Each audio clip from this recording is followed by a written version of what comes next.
নমস্কার, trading journey চ্যানেলে আপনাদের স্বাগত। তো আসুন দেখে নেওয়া যাক আগামী দিনের বাজার কি হতে পারে, সোমবারের বাজার। তো অনেক ইনভেস্টরের ভেতরে প্যানিক সিচুয়েশন ক্রিয়েট হয়েছে।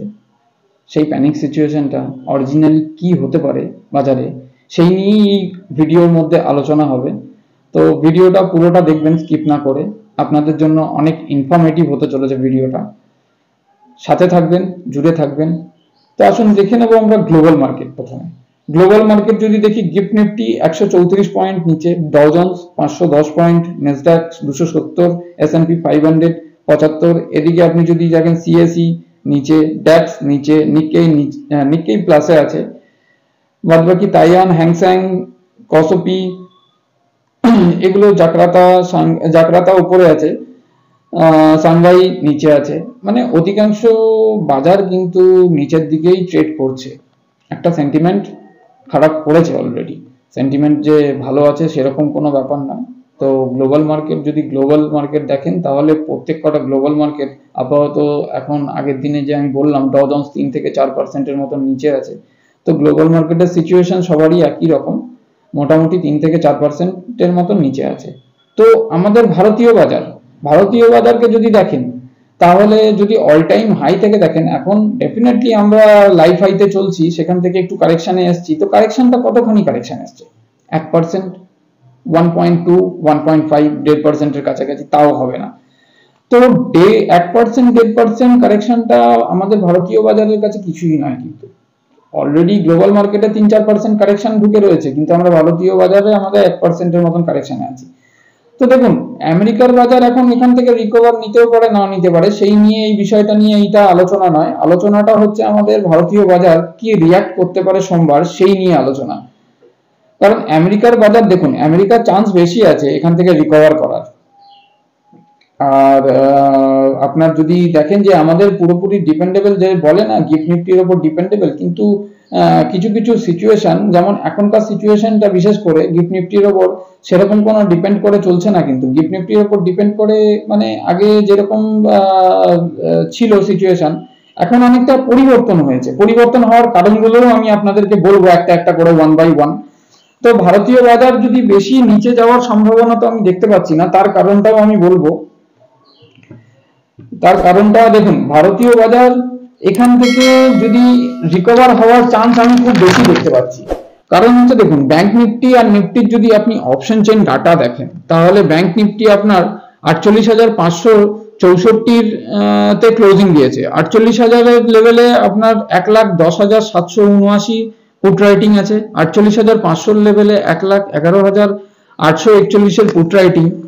তাহলে আমাদের ক্লোজিং দিয়েছে হচ্ছে 48,564। তাহলে আমরা এই লেভেল থেকে মোটামুটি আমার অনুমান 300 থেকে 350 পয়েন্টের কারেকশন আমরা আরো পেতে পারি।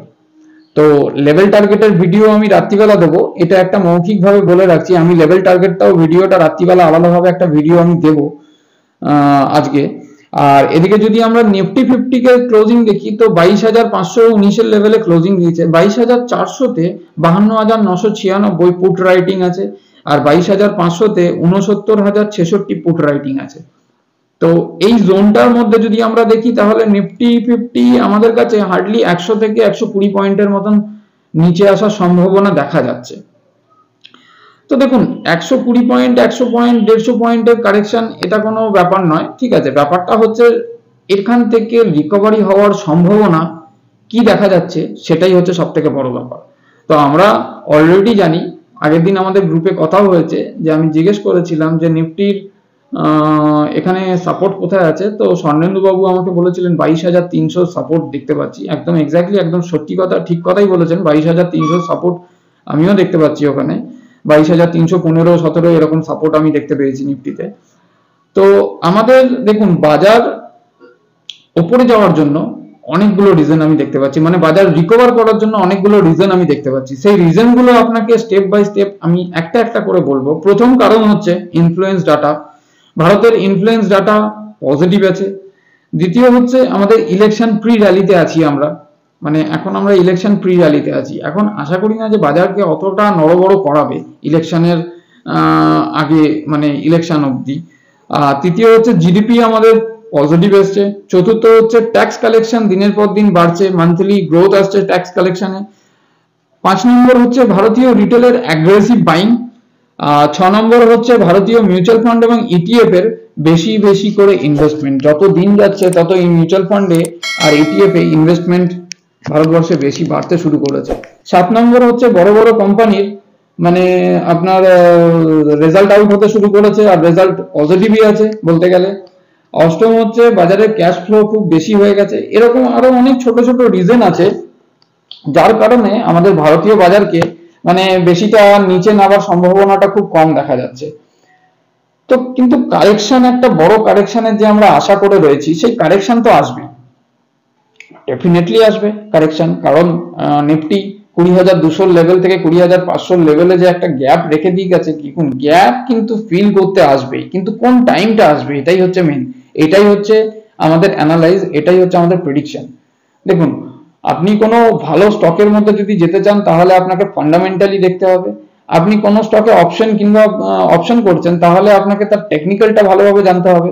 তেমন বাজার কখন নিচে নামতে পারে আর কখন উপরে উঠতে পারে তার জন্য কিন্তু আপনাকে ইতিহাস ঘেঁটে দেখতে হয়, এবং বাজারের গ্যাপ কোথায় রেখে গেছে আর কিভাবে ফিল করছে আর বাজারের সেন্টিমেন্ট কি আছে আর বাজারের নিউজ কি আছে সেইগুলো নিয়ে যাচাই করে দেখতে হয়। তো দেখুন, নিউজ এখন তো আমাদের মেইন টপিক। আমরা মানে বলবো যে আমরা এখন ইলেকশনের মধ্যে আছি, তো এটাই সব থেকে বড় একটা ইভেন্ট যাকে বলে ভারতীয়দের জন্য। তো এই ইভেন্টে আশা করি না যে বাজার অতখানি নড়বড় করে নামাবে কিংবা ভারতীয় রিটেল ইনভেস্টরদেরকে অতখানি সমস্যার মধ্যে ফেলবে। তো দেখুন, কারেকশন হওয়ার সময় আমার যতখানি সম্ভব মনে হচ্ছে ইলেকশনের পরে আর রেজাল্ট আউটের আগে। কারণ দেখুন, ইলেকশনের পর যখন হয় তখন একটা সিচুয়েশন মানে টলমলো situation, up and down situation. কেউ বলবে হয়তো কংগ্রেস সরকার আসবে, কেউ বলবে বিজেপি সরকার আসবে, কেউ বলবে এ আসবে, কেউ বলবে ও আসবে। তো মিডিয়া কি করে, মিডিয়া তো আমাদের দেশে একটা নয়, মিডিয়া অনেকগুলো মিডিয়া। তো মিডিয়া কি করে, এক একজনের রিপোর্ট এক একজন কভার করে কিছু প্যানিক সিচুয়েশন বাজারে ক্রিয়েট করে। কিছু মানুষ আছে যারা বাজারে প্যানিক সিচুয়েশন ক্রিয়েট করে, ঠিক আছে। এই সিচুয়েশন গুলো ক্রিয়েট করার কারণ হচ্ছে, দেখুন, ডিপ যতক্ষণ না আসবে ইনভেস্টর আসবে না, ইনভেস্টর যতক্ষণ না আসবে ততক্ষণ ইকোনমি গ্রোথ করবে না। এই অনেক কিছু মিলিয়ে রয়েছে এর মধ্যে। তো আমার যতখানি আমার নিজস্ব পয়েন্ট অফ ভিউ মানে আমার নিজস্ব যতখানি অনুমান, আমি আগে যতখানি বাজারকে রিয়েলাইজ করেছি নিজের দিক থেকে, তো আমি এই নিজের দিক থেকে আমি এইটুকুনি আমার নিজের অপিনিয়ন আপনাদের সঙ্গে শেয়ার করছি। আমি কোনো সেবি রেজিস্টার নই যে আপনাদের এখানে কোনো বাই সেলের রেকমেন্ডেশন নয়, এটা আমার নিজস্ব পয়েন্ট অফ ভিউ আপনাদের সাথে শেয়ার করছি। বাজার আমার খুব সম্ভাবনা মনে হচ্ছে যে বাজার ইলেকশনের পরে আর রেজাল্ট আউটের আগে একটা ডিপ নেওয়ার সম্ভাবনা আছে। তো সেই হিসেবে আপনারা প্রিপারেশন নিয়ে রাখতে পারেন, নাও রাখতে পারেন, সেটা আপনাদের উপর। আপনারা নিজেরাও অ্যানালাইজ করবেন, বাজারকে নিয়ে প্রেডিকশন করবেন, বাজারকে নিয়ে পড়াশোনা করুন। সব থেকে বড় কথা হচ্ছে পড়াশোনা। যত পড়াশোনা করবেন তত নলেজ বাড়বে। আপনি খাতায়, আমি এখনো পর্যন্ত খাতা মেনটেন করি, আমি প্রত্যেক দিনের খাতা মেনটেন করি, বাজার কিভাবে চলতে পারে না চলতে পারে ডে ওয়াইজ ডে আমার প্রত্যেক কটা লেখা থাকে। তো বাজারের এই সিচুয়েশনটা আমি দেখতে পাচ্ছি। দেখুন, আরেকটা ব্যাপার আমাদের আশঙ্কা ধরাচ্ছে হচ্ছে, সেটা হচ্ছে যুদ্ধ। দেখুন, অলরেডি মানে ইউরোপ মিডল ইস্ট পুরোপুরি যুদ্ধের মধ্যেই ইনভলভ হয়ে রয়েছে। আপনি যদি এদিকে আপনি হ্যামাসের ইয়েটা দেখেন, ইসরায়েল হ্যামাস, এদিকে ইউক্রেন রাশিয়া, ইউক্রেনকে পুরো ইউরোপ কান্ট্রি সাপোর্ট করছে রাশিয়ার বিরুদ্ধে। তার এদিকে যদি আপনি দেখেন হ্যামাসকে ইরান সাপোর্ট করছে। তো এখানে আমেরিকাও জড়াবে রীতিমতন। এইগুলো তো লেগেই আছে। এগুলোর জন্য তো আপনি ডিফেন্স সেক্টর গুলো দেখুন না কিভাবে কাজ করছে। ডিফেন্স দেখুন, ডিফেন্সকে মানে কিভাবে তুলে নিয়ে চলে যাচ্ছে। দেখুন, আগে ভারতবর্ষ অন্য দেশ থেকে অস্ত্রশস্ত্র কিন্তু এখন তো ভারতবর্ষ অস্ত্রশস্ত্র বিক্রি করছে, ব্যবসা করছে। তো অতটা ঝুঁকি এখন আমি মার্কেটের সম্পর্কে মানে মার্কেটকে নিয়ে দেখতে পাচ্ছি না, যতখানি মানে প্যানিক সিচুয়েশন ক্রিয়েট করে বাজারকে নষ্ট করা হচ্ছে। দেখুন, সবাই আমরা জানি যে গভর্নমেন্ট স্টেবল থাকবে, আমাদের ধারণা এটাই যে গভর্নমেন্ট স্টেবল থাকার সম্ভাবনা খুব বেশি। তো গভর্নমেন্ট স্টেবল থাকলে আমরা এটাও জানি কিন্তু বাজার কিন্তু লং সাইড পজিশন নিয়ে আছে, আমরা মুখে বলছি লং সাইড পজিশন নিয়ে আছে, কিন্তু যখন একটা কারেকশন, ছোট কারেকশনও যদি দেয় কিংবা 400 পয়েন্ট 500 পয়েন্টের কারেকশন দেয়, এটা হিউজ কারেকশন, ঠিক আছে, তখন কিন্তু আপনার পোর্টফোলিও যখন আপনার চোখের সামনে পড়বে যে 10%, 12%, 15%, 20% কারেকশনে আছে, তখন কিন্তু আপনারও ভেতরে ভেতরে একটা প্যানিক সিচুয়েশন ক্রিয়েট করবে। আপনারও দেখবেন পেশেন্স হারিয়ে ফেলছেন, সেই পোর্টফোলিওটাকে কিভাবে বেরোবো, কিভাবে এখান থেকে কাজ করব, সেই নিয়ে অনেক কিছু চিন্তা ভাবনা আপনার মনের মধ্যে লেগে থাকে। তো সেই নিয়ে একটা ভিডিও আমি রাত্রিবেলা আজকে দেব, যে পোর্টফোলিও ডাউন থাকলে কিভাবে কাজ করবে, কিভাবে লং টাইম পোর্টফোলিওর মধ্যে সুইং ট্রেড করা যায়, কিভাবে লং টার্ম পোর্টফোলিওর মধ্যে অপশন ট্রেড করা যায় স্টক অপশনে। তো সেই নিয়ে একটা ভিডিও আমি রাত্রিবেলা আজকে দেব আশা করছি। তো এখনকার ভিডিওটা আমাদের আলোচনার জন্য যে কারেকশন হলো কত পয়েন্টের কারেকশন হতে পারে। তো আমার আন্দাজ নিফটি, ব্যাংক নিফটির মধ্যে কারেকশন হলো 300 থেকে 350 পয়েন্ট কারেকশন আরো আমরা পেতে পারি, আর নিফটি 50-র মধ্যে 100 থেকে 150 পয়েন্টের কারেকশন আমরা পেতে পারি। এখান থেকে বাজার রিভার্স নেওয়ার সম্ভাবনা খুব বেশি আসছে। রিভার্স নেওয়ার সম্ভাবনা বেশি আসছে এই কারণেই, কারণগুলো আপনাদের 1 বাই 1 আমি জানিয়ে দিয়েছি। তো এখানকার সিচুয়েশন এরকমই আসছে। দেখুন আজকে মোটামুটি প্যানিক সিচুয়েশন ক্রিয়েট করে হচ্ছে আমাদের মতন রিটেল ইনভেস্টররাই সব থেকে বেশি। বড় ইনভেস্টররা প্যানিক সিচুয়েশন ক্রিয়েট করবে না, ওরা ইনভেস্ট করবে, ফেলে রাখবে, 6 মাস পরে দেখা যাবে কি 1 বছর পরে দেখা যাবে প্রফিট বুক করব কিংবা পার্শিয়াল প্রফিট বুক করব। তো আমাদের রিটেল ইনভেস্টররাই এই মানে প্যানিকটাকে মানে হ্যান্ডেল করতে পারি না আমরা, এটাই সব থেকে বড় উইক পয়েন্ট। তো আমি এটাই বলবো, বাজার যখন লং সাইড পজিশন নিয়ে আছে, বাজারে ছোটখাটো কারেকশনে বাই অন ডিপ যদি আপনাদের কাছে আসে, তাহলে একটা অপরচুনিটি আসছে। তো নিশ্চয়ই ওখানে ইনভেস্ট করা ভালো, স্টক চয়েস করে কোন স্টকের মধ্যে ইনভেস্ট করলে আপনাকে খুব তাড়াতাড়ি মুনাফা দেবে, সেই স্টক চয়েস করে আপনাকে ইনভেস্ট করা খুবই দরকার আছে এই বাজারে কাজ করতে গেলে। আর আমি সর্বশেষ একটাই কথা বলবো, দেশের ওপর ভরসা রাখুন। দেশ আমাদের এগিয়ে যাচ্ছে, দেশ আমাদের গ্রো করছে। তো এখানেই আমাদের ভিডিও শেষ করব। তো পরের ভিডিওটা আমরা একটু অন্য ধরনের করতে চলেছি, সাথে জুড়ে থাকবেন আপনারা। অবশ্যই লাইক কমেন্ট শেয়ার করে ভিডিওটাকে, চ্যানেলটাকে এগিয়ে নিয়ে যাওয়ার চেষ্টা করবেন।